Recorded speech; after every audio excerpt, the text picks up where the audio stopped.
तो गाइस मैं हूं अंकित और आप देख रहे हैं रेसलिंग फैंस नेटवर्क। शुरू करते हैं गाइस सबसे पहले अपनी बातों को हम लोग रॉयल रंबल के बारे में बात करते हुए। तो ये है रॉयल रंबल को लेके एक टॉप 25 लिस्ट। अभी डब्ल्यूडब्ल्यूई ने अपने यूट्यूब चैनल के ऊपर एक वीडियो अपलोड करी है टॉप 25 सरप्राइज एंट्रेंट्स को लेकर, यानी कि रॉयल रंबल हिस्ट्री के टॉप 25 सरप्राइज एंट्रेंट्स कौन थे। अब इसको लेकर काफ़ी सारे लोग डिसअपॉइंटेड भी थे, काफ़ी सारे लोग भाई खुश भी हैं। अब यहाँ पर मैं आपको बता दूँ कि ये लिस्ट से लोग क्यों काफ़ी सारे डिसअपॉइंटेड हैं एंड क्यों खुश है, क्यों कॉन्ट्रोवर्सीज है, क्योंकि यहाँ पे एज के ऊपर नाया जैक्स को रख दिया गया। अब मैं आपको दिखा देता हूँ ये पूरी लिस्ट। नंबर 1 पे है जॉन सीना, जिनका 2008 में रॉयल रंबल में रिटर्न हुआ था।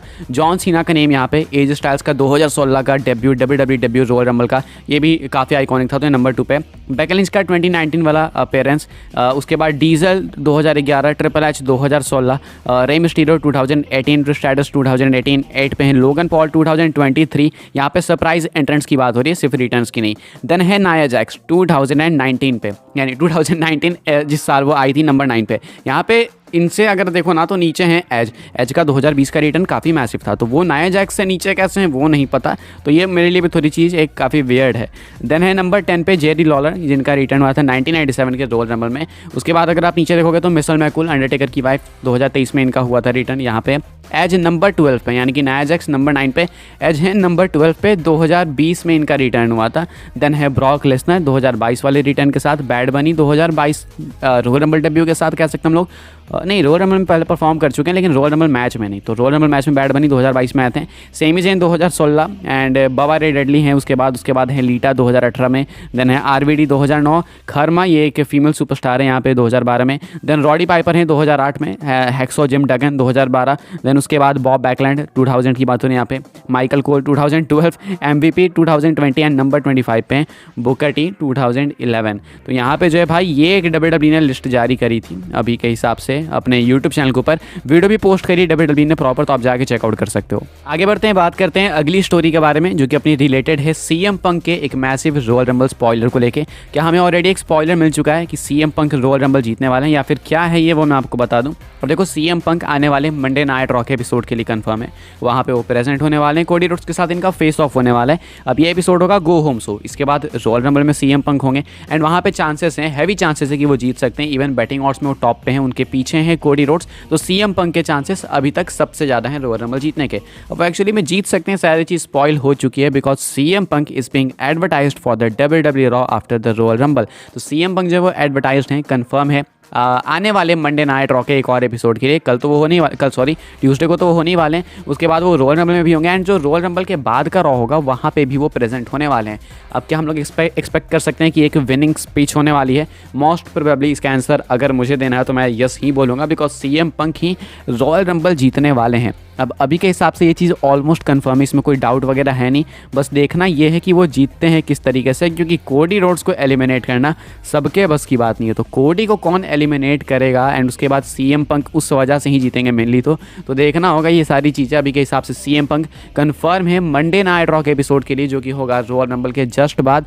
तो ये एक मैसिव स्पॉइलर भी है शायद से कि सीएम पंक वहाँ पर तभी आएंगे जब वो रॉयल रंबल जीत जाएंगे। अब इसके ऊपर आपके क्या थॉट्स हैं, क्या थॉट्स है कॉमेंट करके बताना। एक तो रात वाली video as I already said कि मैं काफ़ी फंबल कर जाता हूँ, एक तो जल्दबाजी रहती है कि भाई जल्दी से ये रिकॉर्ड करके एडिट करके डाला जाए। ये रात वाली थोड़ी ज़्यादा लेट हो जाती है, आई नो, बट मैनेज कर लो थोड़ा सा। तो अभी के हिसाब से सीएम पंक आने वाले हैं रॉयल रंबल के बाद वाले रॉ में एंड यहाँ पे वो विनर बन के ही आएंगे। आप इसको मार्क कर सकते हो भाई, ये मैं कह रहा हूँ तो ये 100% कन्फर्म है। अगर कोई सीएम पंक की अपॉर्चुनिटी छीन सकता है तो वो सिर्फ और सिर्फ रॉक हैं, हिस्ट्री रिपीट हो सकती है। आगे बढ़ते हैं गाइस, बात करते हैं अगली स्टोरी के बारे में जो कि अपनी रिलेटेड है सेथ रॉलिंस को लेकर। क्या सेथ रॉलिंस का हील टर्न होने वाला है? क्या सेथ रॉलिंस कर सकते हैं अपना हील टर्न? क्या ये चीज़ पॉसिबल है? देखो अब क्या अपडेट है मैं आपको वो बता देता हूँ। अभी के हिसाब से मैं आपको ये बता सकता हूँ कि इसके चांसेस बहुत ही ज़्यादा हैं। पॉसिबली सेथ रॉलिंस वैकेट कर सकते हैं अपनी डब्ल्यूडब्ल्यूई वर्ल्ड चैंपियनशिप। आने वाले रॉ में आके इसके चांसेस बढ़ चुके हैं बिकॉज डब्ल्यूडब्ल्यूई एडवर्टाइज ही इसी तरीके से कर रही है कि सेथ रॉलिंस अपने फ्यूचर को एड्रेस करेंगे। अब फ्यूचर एड्रेस करने का मतलब क्या होता है? मोस्ट प्रोबेबली सेथ रॉलिंस आके अपनी टाइटल रिलिंक्विश कर देंगे, ऐसा काफ़ी सारे लोगों का मानना है।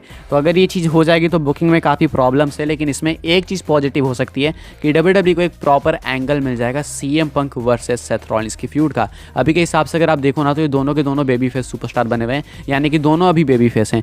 तो अब ऐसे में दिक्कत ये है कि फ्यूड चलो है तो ज़रूर इंटरेस्टिंग बिकॉज दोनों की हिस्ट्री है, बैक स्टोरी है, लेकिन एक बढ़िया फ्यूड के लिए, एक अच्छी फ्यूड के लिए डब्ल्यूडब्ल्यूई को एक हील सुपरस्टार चाहिए होता है और एक चाहिए होता है बेबी फेस। तो इस कंडीशन में अभी तक तो कोई भी हील नहीं है, दोनों बेबी फेस ही दिख रहे हैं।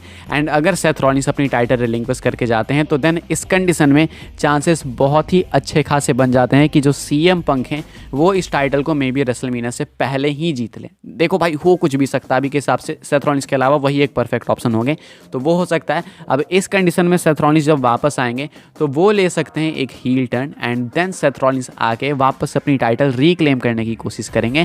कहने का मतलब इतना है कि सेथ रॉलिंस हील बन के आएंगे बिकॉज उन्हें ये चीज़ पसंद नहीं आएगी कि CM पंक ने उनकी टाइटल उनके एब्सेंस में जीत ली एंड देन वो आके हील टर्न करेंगे अपना ऑफिशियली, क्योंकि इनका कैरेक्टर भी अब धीरे धीरे स्टेल होते जा रहा है। तो हो सकता है सेथ रॉलिंस हील बनकर आए या फिर हो सकता है कि वो आए बेबी फेस बनकर, सेथ रॉलिंस मैच रेसल करे CM पंक के साथ रेसलमेनिया में एंड किसी तरीके से वो हार जाए उस वाले मैच को, देन उनका हो हील टर्न। तो ये भी एक चीज़ पॉसिबल है। यानी कि कहने का सेंस है कि CM पंक की फ्यूड के बाद ओवरऑल चाहे कुछ भी हो, रिलिंक्विश हो ना हो, सेथ रॉलिंस अपना हील टर्न कर सकते हैं। इसके चांसेस बहुत ही अच्छे खासे हैं। अब मैं एक्चुअली इंटरेस्टेड हूँ इस चीज़ में क्योंकि मैं देखना चाहता हूँ एक प्रॉपर हील टर्न। मैं तो कितने टाइम से कह रहा हूँ भाई कि मुझे वो 2016 वाला हील टर्न देखना, 2015 वाला, सॉरी, वो जो आर्किटेक्ट वाला हील टर्न था सेथ रॉलिंस का, वो मिल जाए अथॉरिटी वाला तो भाई कुछ नहीं चाहिए। लेकिन वो चीज़ अब पॉसिबल नहीं है बिकॉज जो चीज़ चली गई वो वापस तो नहीं आती है, बट स्टिल होप कर सकते हैं फॉर से। तो अभी के हिसाब से भाई चांसेस हैं कि सेथ रॉलिंस आने वाले टाइम में हील कैरेक्टर वापस से अपना सकते हैं।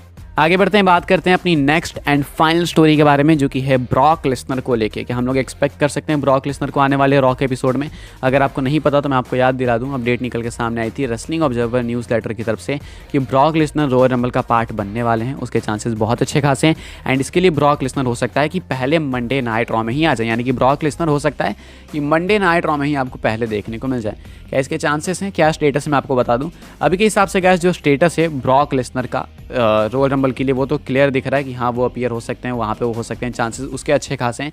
लेकिन ब्रॉक लेसनर आने वाले रॉ में होंगे, इसके चांसेस बहुत ही ज़्यादा कम है। कहने का मतलब है कि WWE उनके रिटर्न को सेव कर सकती है डायरेक्ट रॉयल रंबल के लिए। यानी कि नीड नहीं है आने वाले मंडे नाइट रॉ के एपिसोड में ब्रॉक लेसनर को लाने की, बिकॉज ऑलरेडी बड़े सेगमेंट से अनाउंस है, वहाँ पे आपको देखने को मिल जाएंगे CM पंक कोडी रोड्स के साथ। तो ऑलरेडी कई चीज़ें हैं एंड आई डोंट थिंक कि WWE ऐसा कुछ करने वाली है। कहने का मतलब है कि ब्रॉक लेसनर को आने वाले रॉ में आई डोंट थिंक WWE लाने वाली है। तो ये मुझे लगता है। बाकी आपको क्या लगता है आप लोग अपने थॉट्स कमेंट करके बता सकते हैं फॉर श्योर। अभी के हिसाब से लेसनर का जो स्टेटस है आने वाले मंडे नाइट रॉ के एपिसोड के लिए वो थोड़ा ज़्यादा अनक्लियर है। यानी कि कहने का सेंस है कि जो ब्रॉक लेसनर है वो मोस्ट प्रोबेबली आपको आने वाले रॉ में नहीं देखने को मिलेंगे। अब इस वीडियो के लिए गाइस ये कुछ अपडेट्स है। आई होप सबको वीडियो से इन्फॉर्मेशन मिली तो वीडियो को लाइक करें, शेयर करें, सब्सक्राइब करें चैनल को, ताकि आने वाले टाइम में आपको और भी ऐसी WWE की न्यूज़ रूमर अपडेट्स मिलते रहे। बाय द वे देखो, हो सकता है कि प्लान्स चेंज हो जाएं एंड अगर आ जाएंगे तो भी मुझे कोई दिक्कत नहीं है, लेकिन अभी के हिसाब से स्टेटस थोड़ा अनक्लियर है। लाइक करें, शेयर करें, सब्सक्राइब करें, चैनल को फॉलो कर सकते हैं। मुझे इंस्टाग्राम, ट्विटर पर लिंक आपको मिल जाएगा डिस्क्रिप्शन में।